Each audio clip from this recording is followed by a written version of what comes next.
Ready બોલ.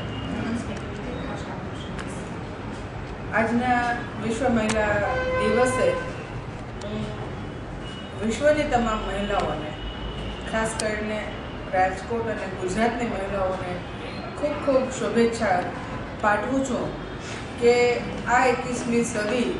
જ્ઞાનની સદી છે, આ 21મી સદી વિજ્ઞાનની સદી છે, આ 21મી સદી ખરા અર્થમાં ભારતની સદી બનીને રહેવાની છે. પણ એથી વિશેષ હું એ કહેવા માગું છું કે આ 21મી સદી મહિલા સદી બનીને રહેશે, તેમાં બે મત નથી. અને જે દિશામાં આજે મહિલાઓનું એક પણ ક્ષેત્ર બાકી નથી રહ્યું કે વણખેડેલું હોય, ત્યારે મહિલાઓ ખરા અર્થમાં સશક્ત બને અને સશક્તિકરણની બાબતો છે એ ફક્ત કાગળ ઉપર ન રહેતા સમાજ જીવનમાં ખરા અર્થમાં એ ચરિતાર્થ થાય, તે દિશામાં પણ તમામ મહિલા સંગઠનો, મહિલા સંસ્થાઓ વગેરે પણ એ દિશામાં કાર્યરત થશે તો આવનારું આ દેશનું ભવિષ્ય અને રાષ્ટ્ર ઘડતરના નિર્માણમાં, જેને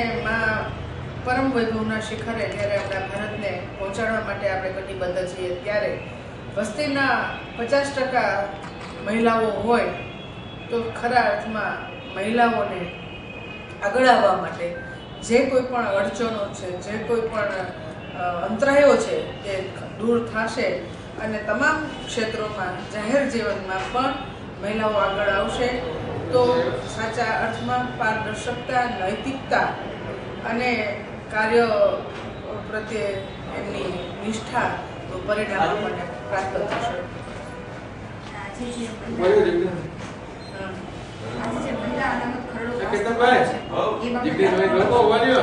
મહિલા અનામત ખરડા બાબતનું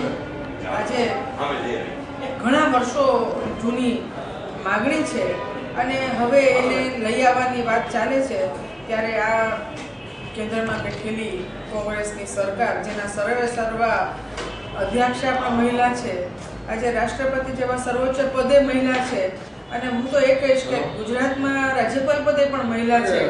અને ગુજરાતના માનનીય મુખ્યમંત્રીશ્રીએ સ્થાનિક સ્વરાજ્યની સંસ્થાઓમાં સાચા અર્થમાં નૈતિકતા લાવવા માટે, પારદર્શિતા લાવવા માટે, કર્તવ્યબદ્ધતાના ધોરણે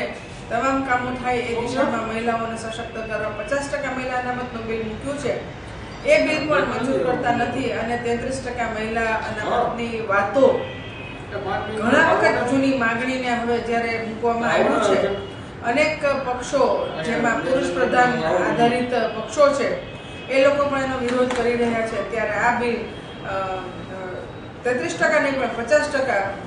પાસ થવું જોઈએ, એ પણ હું એક મહિલા તરીકે માગણી કરું છું.